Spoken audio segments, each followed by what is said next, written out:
Hi everybody, welcome back. This is Willie's American Guitars, and I had done a few videos on 1965 because 1965 was the year that things really started going kaboom.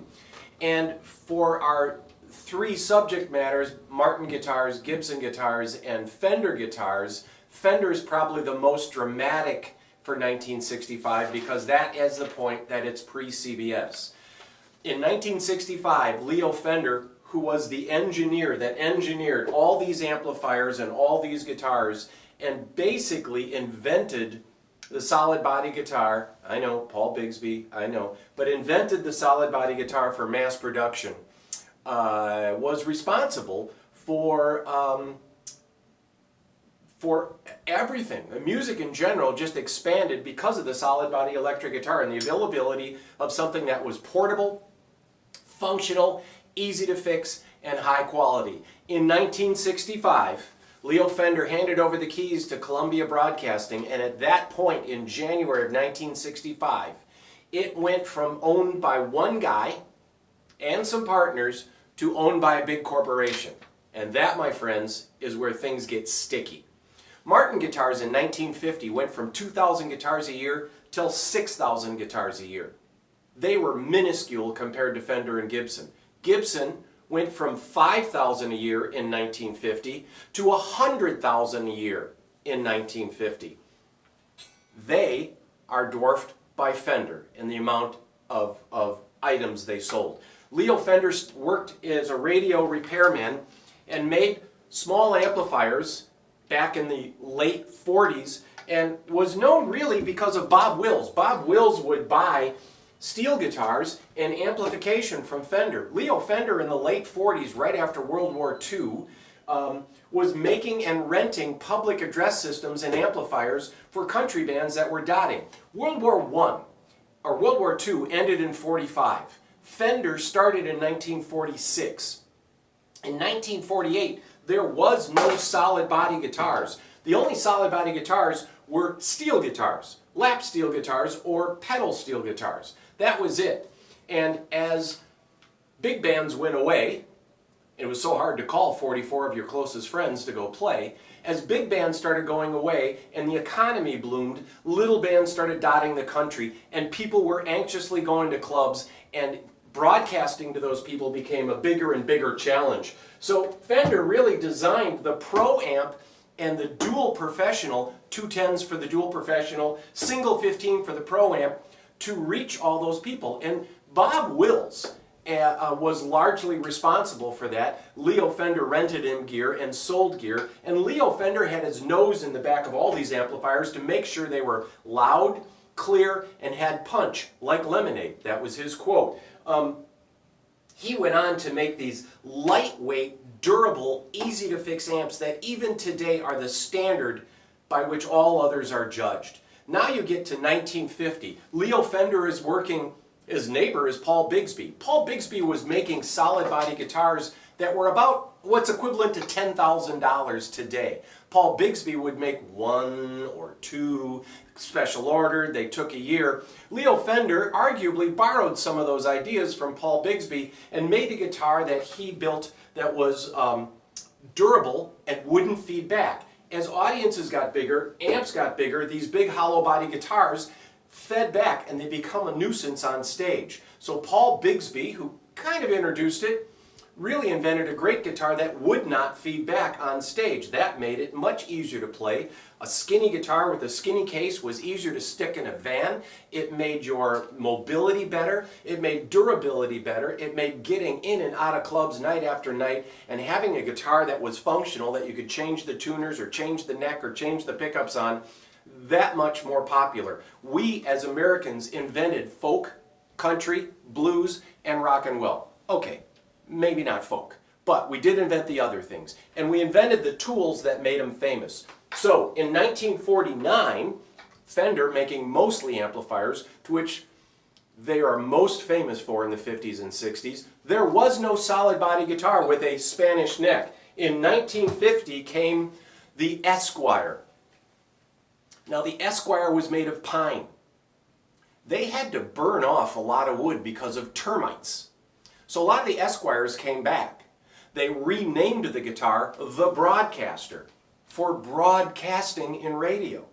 They realized that name was taken, and they soon after, in 1951, renamed the very same guitar the Telecaster for telecasting, because in 1950 television was coming. And that was the technology of the day. Leo Fender did not play guitar. He was a technology guy. He was a physicist. He was an engineer. He was. I met Leo Fender. I have had several talks with him way back in the day when I was in high school. And Leo Fender was very dry. He was an engineer. He wasn't a big personality. You could call him shy.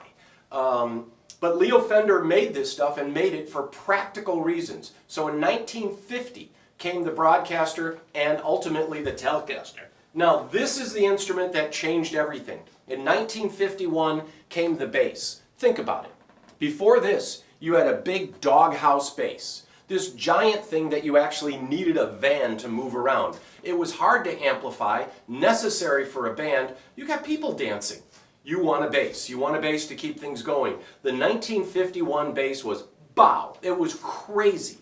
This changed everything. This created rock and roll. Now you're able to take in one hand a bass. This and one of Fender's already legendary amplifiers would get a guy gigs. This changed everything. This, the bass, invented rock and roll, I would argue.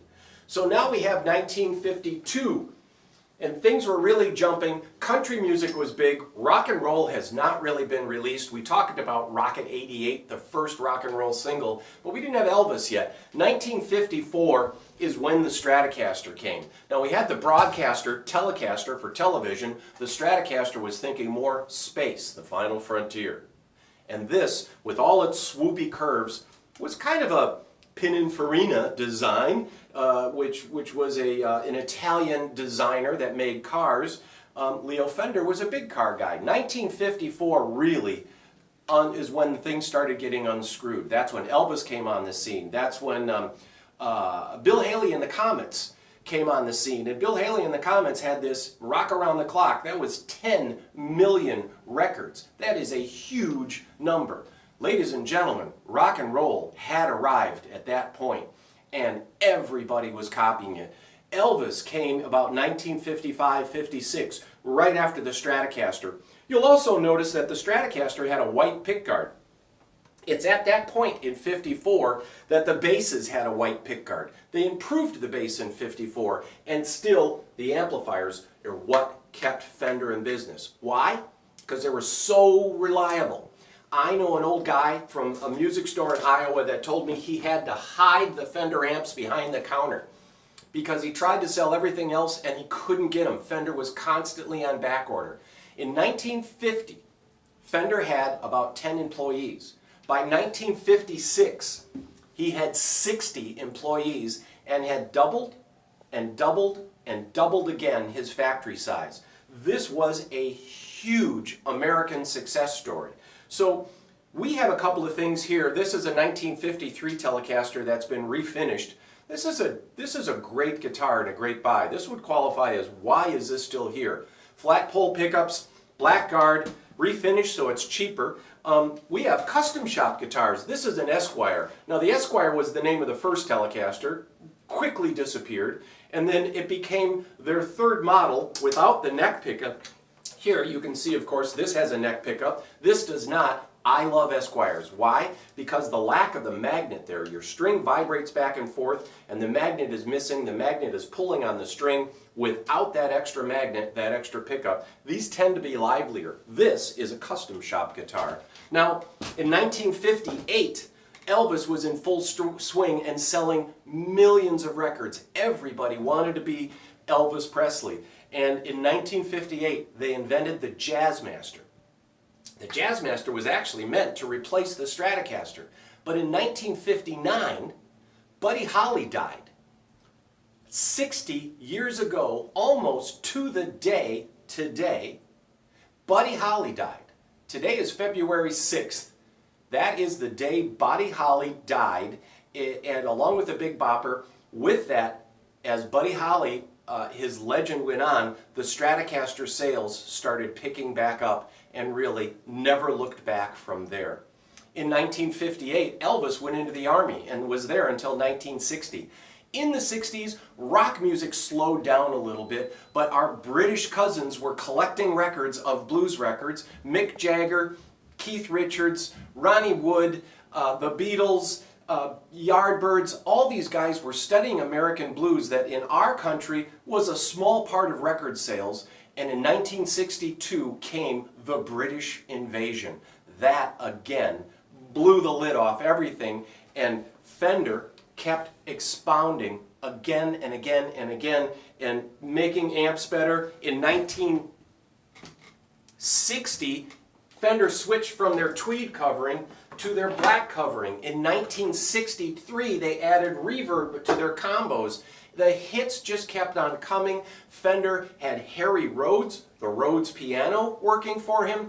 Fender really had gotten so big that in 1965, Leo Fender decided he had too many keys, too many doors to lock. He was exactly my age, and he wanted to sell his business. So he sold his business to CBS and walked away. He worked there as an employee until 1972. Leo Fender went on to popularize the master volume. Mesa Boogie invented it, but they forgot to patent it, and Leo Fender jumped on it like that. Music Man amplifiers were the first to use a master volume in all the marketplace in the middle 70s. That's getting ahead of ourselves. I won't get too far ahead because 1965 is the point when all the factories doubled again. 65, if you stick to pre-65 instruments, you can't go wrong. This is a cool pre-CBS Stratocaster. The general rule, if it has an F on the back, that is post-CBS. No F on the back, that is pre-CBS. And when Leo Fender sold his company, they went from Fender electric instruments to Fender musical instruments, because they weren't just going to make electric instruments. So your amplifiers, like this white knob Princeton, will say Fender electric instruments on it, behind it. After 65, that little word switched from Fender electric to Fender musical. You can always tell a pre-CBS instrument from that little mark right there. Fender electric instruments, pre-CBS. Fender musical instruments, post-CBS. F is what Fender CBS put on there so they could see the logo again and again and again. Later, Fender added a larger headstock so they could make the logo bigger, and they also instituted change that came gradually along. Yes, we'd love to buy your 68 or 69 Stratocaster, but honestly, pre-CBS instruments will always be the bomb. So, 1965, that's it. I won't go back through. You can look at our other videos, what happened to the musical instrument industry, what happened to music in general. And in 1965, the Beatles had Help and the other movie that I can't think of right now, but they had two movies. Huh? Yellow Submarine? No. But the Beatles had... A Day in the Life. Hard Day's Night. Hard Day's Night and Help was both. How about that, huh? Here I am. See, that's why I gotta sell my business too. So Help and Hard Day's Night were both out as feature-length films in 1965. Really, everything had come uncorked. The Rolling Stones had Satisfaction. Country music was still good. R&B, Detroit, Motown, the hits kept on coming, and record industries, Columbia Records, was making money hand over fist, selling records like crazy. Audiences were huge, clubs were huge, everybody wanted to be in a band. We get into the late 60s and the Summer of Love and Woodstock and all the other stuff. It's really in 1965 that companies went from being little handmade companies to bigger and bigger factories, and then in the 70s, more automation and more cuts to quality to make guitars as cheaply as they can, but pre-65 is it. So that's it for now. I'm going to come back and we're going to unpack more on Fender in bigger detail, but really I just wanted to close out this whole 1965 thing as what music was doing, what America was doing, and the tools that we use to create rock and roll. So that's it for now. Thank you for watching, and we appreciate all the nice comments you guys give. We'll see you soon. We'll be back.